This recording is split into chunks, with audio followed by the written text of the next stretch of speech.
وبرکاتہ۔ آج ہم بات کریں گے مولا علی علیہ السلام کے فضائل کے حوالے سے۔ ایک جامع حدیث ہے حاکم کی جس کا نمبر ہے 4686، اور اس کو امام ذہبی نے صحیح قرار دیا ہے۔ امام ذہبی جو ہیں وہ پرکھنے کی کسوٹی ہیں، وہ اس کو صحیح کہتے ہیں۔ انہوں نے حاکم کی حدیثوں پر اپنی تحقیم لگائی ہے، تو لہٰذا وہ اس حدیث کو صحیح کہتے ہیں، اور اس حدیث کے اعتبار سے آپ کو دیگر حدیثیں بھی مل جائیں گی جو کہ صحیح سند کے ساتھ ہیں، یعنی کہ وہ اس کی سپورٹیو حدیثیں ہیں کہ اللہ کے رسول صلی اللہ علیہ وسلم نے حضرت علی کے بارے میں 5 باتیں فرمائیں، اور یہ آپ کو الگ الگ حدیثوں سے بھی مل جائیں گی کہ میری امت میرے بعد تیرے خلاف بغاوت کرے گی، یعنی کہ حضرت علی کے خلاف بغاوت ہوگی۔ تو اب آپ دیکھ لیں حدیث عمار صحیح بخاری 28-12، اور یہ حدیث متواتر ہے کہ معاویہ بن سفیان اور ان کے ساتھیوں نے مل کر حضرت علی کے خلاف بغاوت کری، اور ان کا رجوع بھی ثابت نہیں ہے کہ عمار کو ایک باغی جماعت قتل کرے گی، عمار تو انہیں جنت کی طرف بلائے گا اور وہ جماعت جہنم یعنی کہ آگ کی طرف بلانے والی ہوگی۔ تو وہ گروہ جو ہے واضح ہو گیا حضرت عمار کے قتل سے کہ حضرت علی کے مخالفین جو ہیں وہ باغی تھے۔ پھر اللہ کے رسول صلی اللہ علیہ وسلم نے فرمایا کہ تم میرے دین پر قائم رہو گے اور تم میرے طریقے پر جہاد کرو گے۔ اب میرے دین پر قائم رہو گے، آپ کو حدیث مل جائے گی حضرت علی کے حوالے سے کہ قرآن اور علی ہرگز الگ نہیں ہوں گے حتیٰ کہ مجھ سے حوض کوثر پہ آ کے ملیں گے۔ تو حضرت علی قرآن کے ساتھ ہوں گے، اور جو قرآن حق ہے تو حضرت علی ہمیشہ حق کے ساتھ رہیں گے، اور اس طریقے سے رہیں گے کہ حوض کوثر تک اللہ کے رسول صلی اللہ علیہ وسلم کے ساتھ جائیں گے۔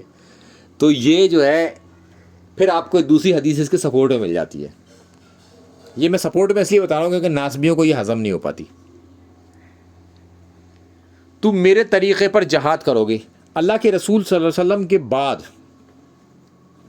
کہ جیسے کہ اللہ کے رسول صلی اللہ علیہ وسلم نے فرمایا کہ تم میں ایک شخص ایسا ہے جو میرے بعد مسلمانوں سے قتال کرے گا قرآن کی حقانیت کو منوانے کے لیے، جس طریقے سے میں کفار کے خلاف قتال کر رہا ہوں قرآن کی حقانیت کو منوانے کے لیے، یعنی کہ مسلمانوں میں ایک بگاڑ پیدا ہو جائے گا۔ مسلمانوں کو صحیح راستے پر لانے کے لیے مولا علی علیہ السلام ہی قتال کریں گے مسلمانوں سے، تو مسلمانوں کے خلاف جب قتال ہوگا تب بھی حضرت علی حق پر ہوں گے، اور یہ اسی طریقے پر جہاد کریں گے جس طریقے سے میں نے جہاد کیا، یعنی کہ مسلمانوں کے خلاف ان کو لائن پر لانے کے لیے۔ تو مسلمانوں نے حضرت علی سے بغاوت کری، تو حضرت علی نے قرآن کے حکم کے مطابق کہ اگر مسلمانوں کا کوئی گروہ باغی ہو جائے تو اسے سمجھاؤ، وہ نہ سمجھے تو اس کے ساتھ قتال کرو اور اسے آمادہ کرو سب صحیح راستے پر آنے کے لیے۔ تو حضرت علی نے 3 جنگیں لڑیں، جمل، صفین اور نہروان۔ جمل والوں نے بعد میں رجوع کر لیا، صفین معاویہ بن سفیان اور خوارج کا رجوع ثابت نہیں ہے۔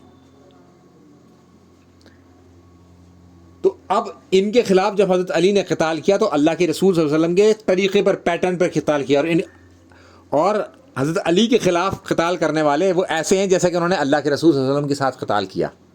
تو آپ سمجھ لیجیے یہ کیا معاملہ بن گیا، بات کہیں سے کہیں پہنچ گئی۔ اچھا، پھر اللہ کے رسول صلی اللہ علیہ وسلم نے فرمایا حضرت علی کے بارے میں کہ تم سے محبت کرے گا جو مجھ سے محبت کرے گا۔ تو یہ غدیر خم کا خطبہ ہے جو ہاتھ پکڑ کے اللہ کے رسول صلی اللہ علیہ وسلم نے ہاتھ اٹھایا کہ جس کا مولا میں اس کا مولا علی، اور اللہ کے رسول صلی اللہ علیہ وسلم ہمارے کیسے مولا ہیں؟ ویسے ہی مولا حضرت علی ہیں۔ تو لہٰذا جو حضرت علی سے محبت نہیں کرے گا تو وہ اللہ کے رسول صلی اللہ علیہ وسلم سے بھی محبت نہیں کرے گا۔ تو یہ غدیر خم کا ایک کنکلوڈنگ خطبہ ہے جس کو ناس بھی چھپانے کی کوشش کرتے ہیں۔ یہ حجۃ الوداع کے بعد میں خطبہ ہوا ہے، تو اس کو چھپاتے ہیں اس وجہ سے کہ حضرت علی کے فضائل اس میں بہت زیادہ نظر آتے ہیں۔ پھر اللہ کے رسول صلی اللہ علیہ وسلم نے فرمایا کہ جس نے تم سے بغض رکھا، یعنی کہ تم سے بغض کرے گا،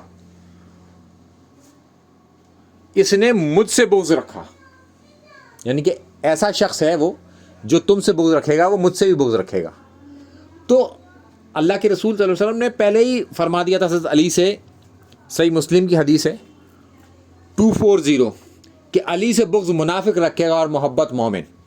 تو ان دونوں باتوں کی کنکلوژن بھی یہاں سے نکلتا ہے، محبت والا بھی اور بغض والا بھی. جو حضرت علی سے بغض رکھے گا وہ منافق ہے، اور منافق تو اللہ کے رسول صلی اللہ علیہ وسلم سے کبھی محبت رکھ ہی نہیں سکتا، کیونکہ وہ تو ظاہری طور پر مسلمان ہے،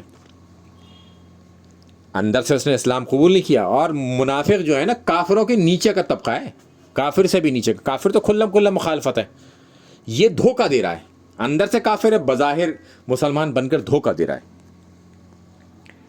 اور پھر ایک آخری اور 5ویں بات کہ بے شک تمہاری یہ داڑھی رنگی جائے گی، یعنی کہ رنگ دی جائے گی. کہ حضرت علی کے بارے میں فرمایا کہ دنیا کے 2 بدبخت یا بدترین لوگ ہیں، ان کو آئیڈینٹیفائی کیا کہ ایک وہ جنہوں نے صالح علیہ السلام کی اونٹنی کو قتل کیا، وہ بدبخت تھا دنیا کا.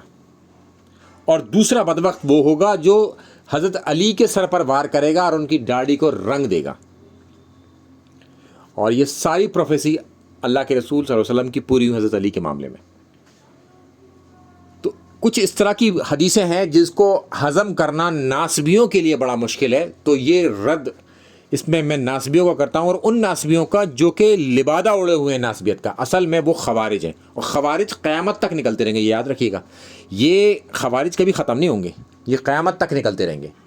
اور یہ آج کل اہل سنت کی صفوں میں ناسبیت کا لبادہ اڑے ہوئے پڑے ہوئے ہیں، اور یہ اس حدیث کو کمزور کرنے کی کوشش کرتے ہیں بار بار.